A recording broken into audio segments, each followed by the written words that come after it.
Hey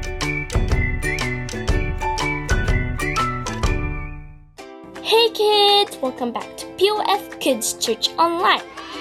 My name is Kazaya and today we're going to be learning about the words of the Lord and to see how many miracles has He done for us.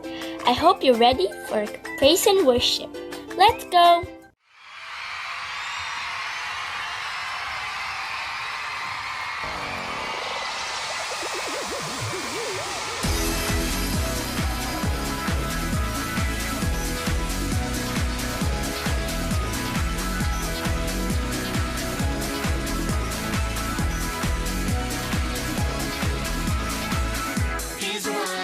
Sunshine. He's the one who puts the moon in the sky. He's the one who hung the stars one by one.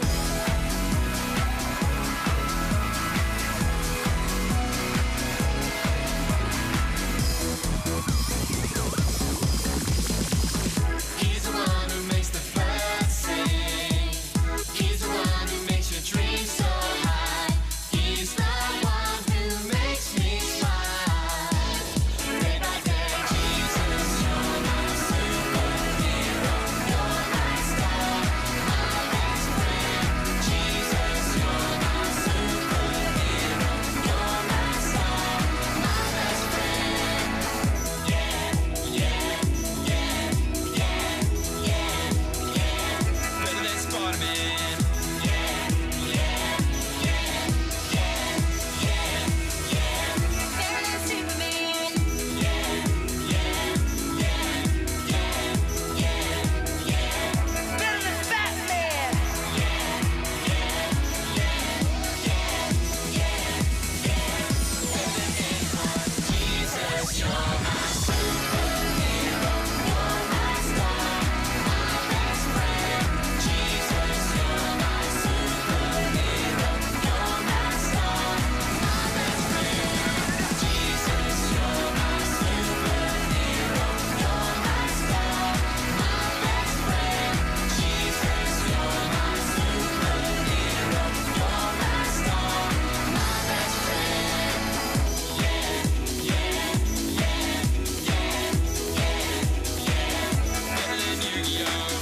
Yeah, yeah, yeah, yeah, yeah, yeah. Better than Bobby. Yeah, yeah, yeah, yeah, yeah, yeah. Better than Action Man.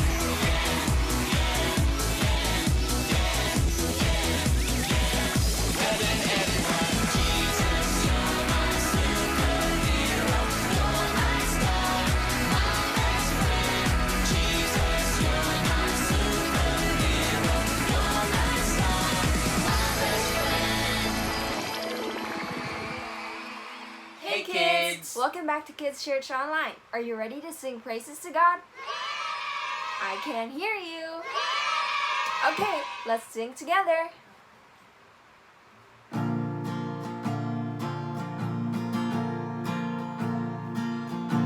raise a hallelujah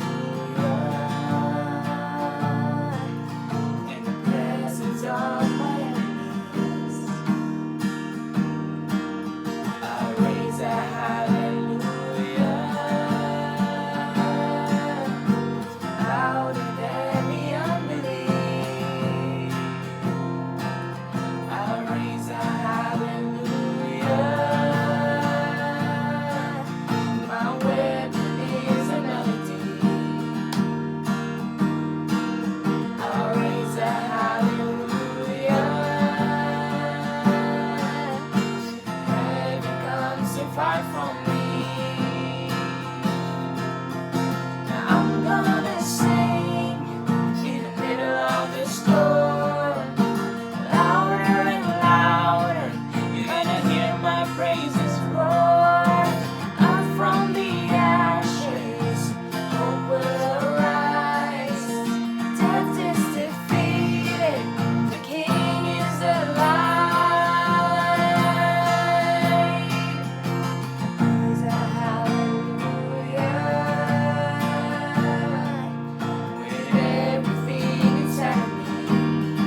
apples really heal us, or can they keep us from seeing a doctor?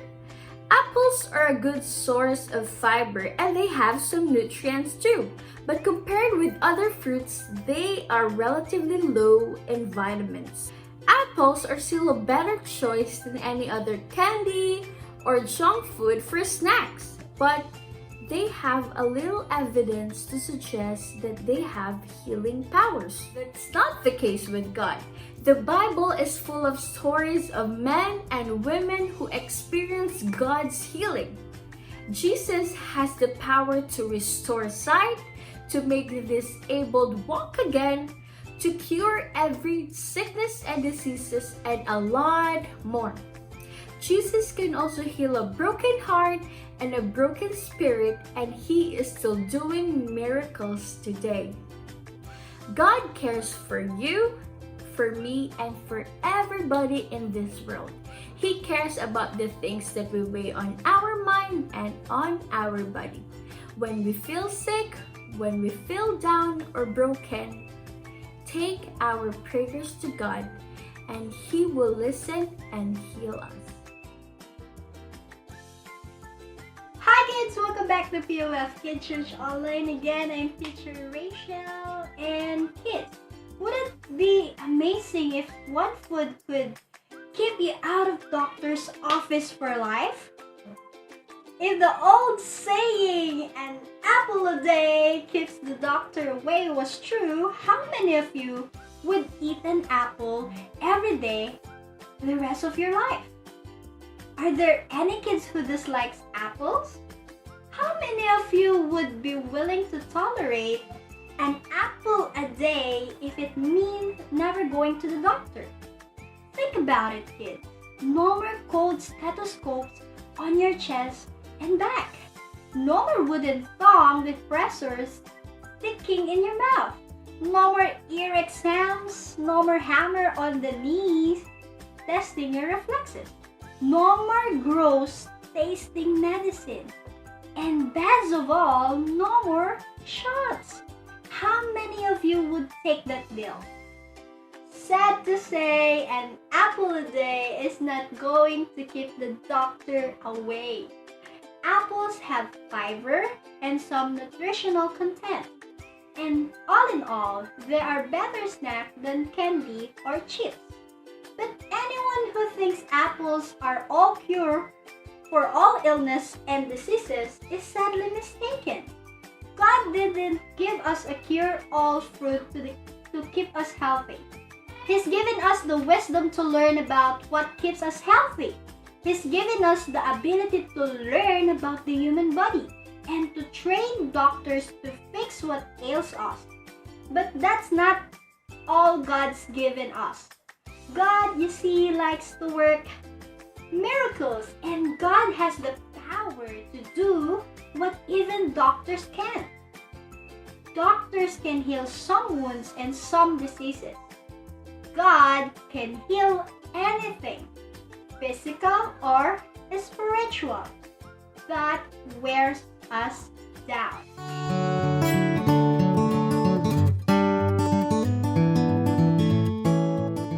Naaman was a great warrior. He was a great fighter for Syria, but he also had leprosy.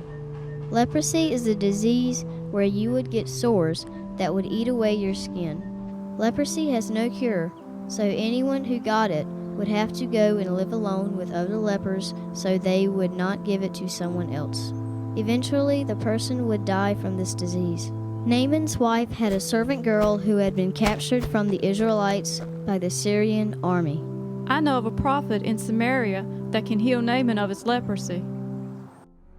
Naaman told the king what the girl had said, and the king of Syria said, "Go, and I will send a letter unto the king of Israel." Naaman went and took with him 10 talents of silver, 6,000 pieces of gold, and 10 changes of clothes.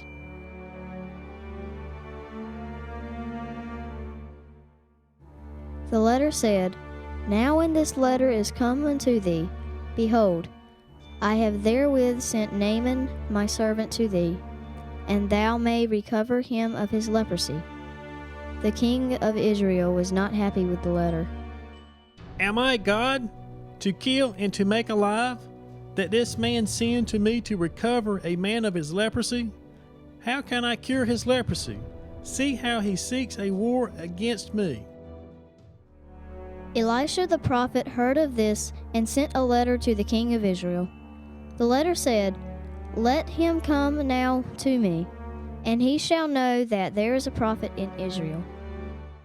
Naaman came to Elijah's house with his horses and chariot, and came to the door.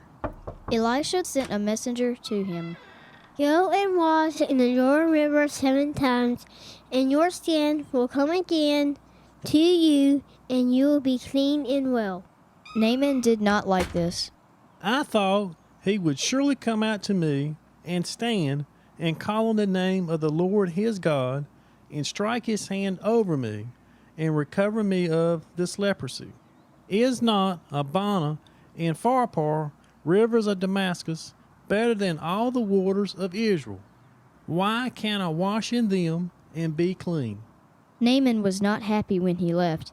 His servants came to him and said, My father, if the prophet had wanted you to do some great thing, wouldn't you have done it? How much rather then, when he said to thee, Wash and be clean? So he went down to the river and washed himself 7 times like the prophet had said. When he came up, he was clean. Because the little maid girl was a servant to Naaman, he was healed.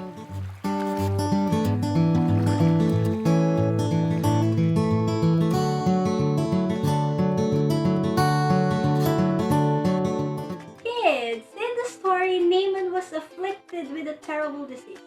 Leprosy never ended well for its victims, who were isolated from other people as this contagious affliction ruined their bodies. Neither Naaman nor the people who loved him wanted him to suffer such a fate. So he set out to find the man of God, the prophet Elisha, to see if he could heal him. Elisha gave Naaman some strange instructions. He told him to wash in the Jordan River 7 times. Naaman thought he was crazy. It didn't make sense. Wash in the river? How many baths had he already taken, trying to wash away the skin disease? The washing wasn't the real treatment, of course. It was a test. God wanted to test Naaman's faith. When Naaman believed God and did as he was told, it wasn't medicine or even the waters that healed him. It was God. Naaman's faith brought him a miraculous healing that day. It's proof positive that if we believe in Jesus, we too can be healed. If there's something troubling you today, take heart. God knows what's bothering you. He knows even before you tell him. And God is just waiting for you, like Naaman, to have a little faith. An apple a day can keep you healthy, but it's not going to keep the doctor away. And by the same token, there's only so much doctors can do to heal us as well. Only one can heal every disease. Only one can heal the wounded spirit. Only God can heal everything that ails us. Whatever is making you sick, physically or mentally, give it up to God. God is still the great physician.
Thank you so much, everybody, for joining us today, and we hope to see you next week.